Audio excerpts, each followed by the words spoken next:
السلام عليكم، مرحبا بكم في قناتي وقناتكم نادين نور ستار. كنتمنى تكونوا كلكم بخير وعلى خير واحسن الاحوال ان شاء الله يا ربي. مرحبا بالناس الجداد ومرحبا بالناس اللي معايا منذ البدايه. اليوم ان شاء الله عندي لكم فيديو جديد ووصفه جديده، نتمنى تنال الاعجاب ديالكم. محنشات بعجينه مورقه كيجيو هشاشين رائعين وحشوه من ألذ ما يكون، سهله في التحضير. نتمنى انكم تجربوهم وينالوا الاعجاب ديالكم. ما نطولش عليكم اكثر، خليكم مع المقادير وطريقه التحضير. كنتمنى لكم فرجه ممتعه. اول شيء غادي نبداو بالعجين. بالنسبه للعجين غادي نحتاج 450 غرام من الدقيق الابيض من طبيعه الحال مغربل، وغادي نضيف ليه 50 غرام من دقيق الفينو يعني القمح الصلب، يعني ما يعادل نصف كأس ديال العنبة. هذه هي المكونات اللي غادي نحتاجو في الاول. من بعد كنضيفوا الملح اللي كتبقى على حسب الذوق، ملعقه كبيره من الخل، اي استعملوا اي نوع متوفر عندكم، وملعقه كبيره من العسل، ممكن تعوضوها بملعقه كبيره من السكر حبيبات. غادي نعجنو هاد العجين ديالنا بماء عادي، يعني ماء ديال الصنبور يعني الروبيني، ما غاديش يكون الماء دافئ، يعني عادي. عجين كتكون بحال ديال المسمن، ما تكونش خفيفه وما تكونش قاصحه. كندلكوها واحد شويه، ومن بعد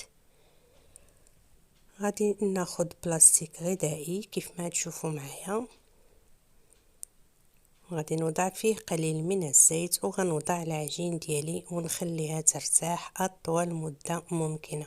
ممكن تبقى حتى ساعه او اكثر كيكون احسن. بالنسبه للحشوه كناخد مقلاص كنوضع فيها كميه من البصل. هنا عندي حبه كبيره من البصل، انا هنا استعملت البصله خضاريه، يعني كان الحجم ديالها كبير، 2 حبات كبار، واستعملت حبه من القرع الاخضر يعني الكورجات، زولت ليه ديك القشره وحكيته في الحكاكه رقيقه. كنضيف لهم قليل من الزيت على نار اللي كتكون متوسطه، وتنخليهم كيتشحروا حتى كيدخلهم الطياب، وكنحصلوا على واحد الخليط اللي كيتعلق. كيف ما كتعرفوا البصله الخضاريه منين كيدخلها الطياب يعني كتعلق. شوفوا القوام ديالها كيف كترجع. في هذه المرحله صافي راهم واجدين، غادي نطفي عليهم النار ونخليهم جانبا يبردوا. من بعد كناخد واحد الاناء، كنكون رطبت واحد الشعريه ديال الارز، خديت غير مربع واحد وصفيته وقطعتها. كنضيف ديك البصل اللي مع القرع اللي طيبناه، كنضيف علبه من الطون اللي كنكون صفيتها من الزيت، ثم كنضيف كميه من الزيتون اخضر اللي كنكونوا قطعناه، ملعقه من المعدنوس، وغنضيف كميه من الجبن. استعملوا اي نوع ديال الجبن متوفر عندكم، قليل من الفلفل الاسود والملح اللي كيبقى على حسب الذوق. خذوا بعين الاعتبار الجبن والطون كيكونوا مالحين، والزيتون ايضا. قليل من صلصه الصوجه، تقريبا ملعقه كبيره، وتنخلط هاد المكونات جيدا. بصراحه هاد الحشوه هذه راها رائعه بزاف، تحتاجوها في كثير من المملحات، تقدروا تعمروا بها حتى الورقه، اما بريوات او سيجار، الاختيار كيبقى لكم. كنخلطها جيدا وكنخليها كترتاح باش كتندمج اكثر. كنرجع للعجين اللي كتكون ارتاحت كيف ما كتشوفوا معايا، كنزول البلاستيك غذائي. شوفوا الشكل ديالها ملي كترتاح العجين كتعطينا الضوء، يعني كنخدموها كيف ما بغينا وحنا مرتاحين. كنقسمها لقسمين ثم ل4 ثم الى 8 قطع كيف ما تشوفوا معايا الحجم ديالهم. هاد العمليه كتسهل عليا انني نحصل على كويرات متساويه. كنشكل منهم كويرات بهذا الشكل هذا، وكنزلهم في سطح العمل. غنستمر بهذه الطريقه حتى كنكمل الكميه اللي عندي بالكامل، يعني 8 ديال القطع اللي عندي ديال العجين. كنوضعهم في واحد البلاطو او اي اناء عندكم، وغادي ندهنهم بقليل من الزيت، ونغطيهم بلاستيك غذائي ونخليهم يرتاحوا مدة 10 دقائق فقط، لأن العجين ارتاحت يعني الوقت الكافي ديالها ارتاحت. هنخليوها 10 دقائق ونرجعوا نتلاقاو باش نورقوا العجين ديالنا وتشوفوا طريقة التحضير ديال هاد المحنشات اللي شاركت معكم اليوم.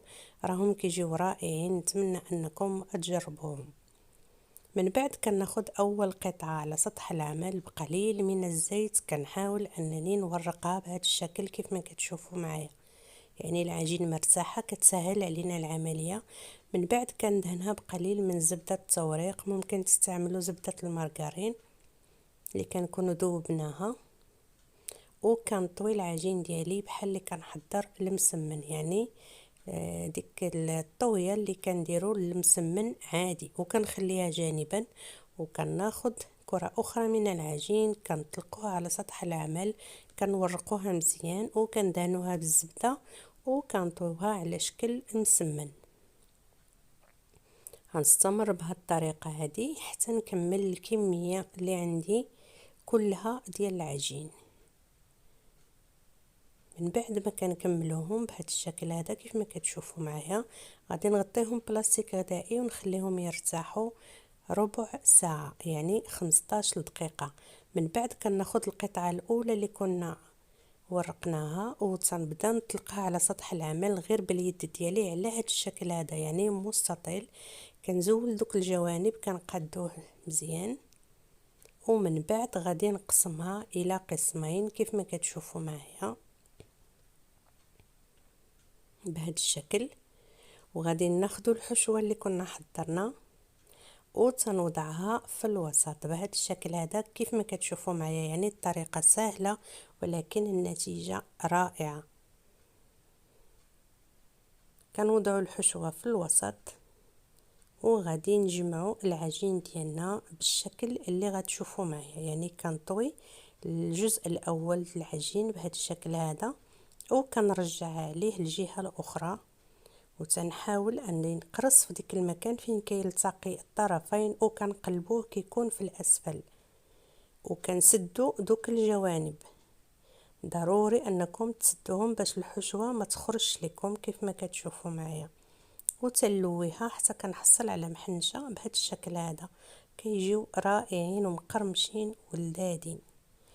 بنفس الطريقه غادي نعاود معكم الجزء الثاني المتبقي. يعني كنلف الجزء الاول من العجين وكنرجع عليه الاخر وكنقرصوا الجوانب وكنسدوهم مزيان. كنقلبوا ديك الجهه اللي كتلتقي فيها العجين للاسفل وتنلويو تلفوها على شكل محنشه بهذا الشكل هذا. وهي عندنا واجده. بهذه الطريقه غنستمر حتى كنكمل الكميه كلها اللي عندي. غادي نعاود معكم باش تشوفوا الطريقه. حاولوا منين كتجمعوا العجين انكم كتقرصوها جيدا باش ما تفتحش لكم ملي تكونوا كتلفوا المحنشات بهذا الشكل هذا كيف ما كتشوفوا. وغادي نكمل الكميه اللي عندي كلها. يعني طريقه سهله ولكن النتيجه رائعه، كيجيو مورقين وكيجيو لذاذين بالحشوه اللي حضرناها، حشوه رائعه ولذيذه. من بعد ما كملتهم وضعتهم في صينيه الفرن اللي كنكون وضعت فيها ورق الطبخ، كندهنهم بيضه كامله مع قليل من صلصه الصوجا كيف ما كتشوفوا معايا بهذا الشكل هذا. حاولوا تدهنوهم كاملين باش كياخذوا لنا داك اللون الذهبي وكيجيو محمرين. بالنسبه لهاد العجين تقدروا تعتمدوها في انواع ديال المملحات اللي كتبغوهم يكونوا مورقين، اعتمدوا هاد العجينه هذه.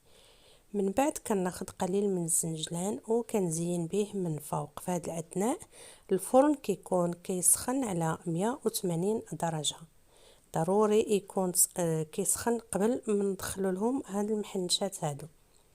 وكنشعلوا النار غير من تحت فقط حتى كيدخلهم الطياب وكيطيبوا مزيان، عاد نشعلوا من الفوق باش يتحمروا وياخذوا اللون الذهبي.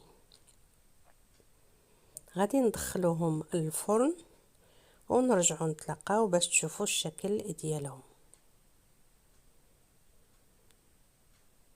وهذا هو الشكل ديالهم من بعد ما خرجتهم من الفران. شوفوا كيف جاو ما شاء الله محمرين مقرمشين، واحد الرائحه وواحد اللذه ما نقول لكمش عليها. محمرين كيف ما كتشوفوا معايا مازال سخونين. نتمنى انكم تجربوهم. غادي تشوفوا معايا الشكل النهائي من بعد ما يبردوا. وهذا هو الشكل النهائي ديال المحنشات اللي شاركت معكم اليوم. نتمنى انكم تجربوهم وينالوا الاعجاب ديالكم. كيجيو مقرمشين لذاذين وفي نفس الوقت رطبين. الحشوه ما نهضروش عليها، من ألذ ما يكون، سهله في التحضير وكتوجد بسرعه. نتمنى ان هاد المحنشات ينالوا الاعجاب ديالكم، تجربوهم وتردوا عليا في التعاليق. كيف ما كتشوفوا هذا هو الشكل ديالهم ما شاء الله رائعين محمرين. ممكن تزينوهم باي نوع ديال الزرارة نتوما كتفضلوه. غادي نقسم لكم واحد الحبه باش تشوفوا الشكل ديالهم من الداخل.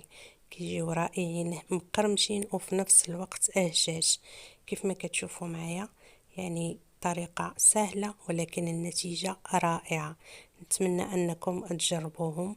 هذا هو الشكل ديالهم كيتحمروا بواحد الطريقة رائعة. وحاولوا انكم تردوا لهم البال في الطياب. هذا هو الشكل ديالهم كيف ما غتشوفوا معايا. يعني هشاشين ومقرمشين في نفس الوقت. عجينة ناجحة وسحرية.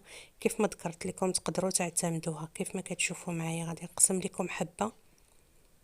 كيجيو رائعين ومقرمشين ولكن في نفس الوقت كيجيو رطبين.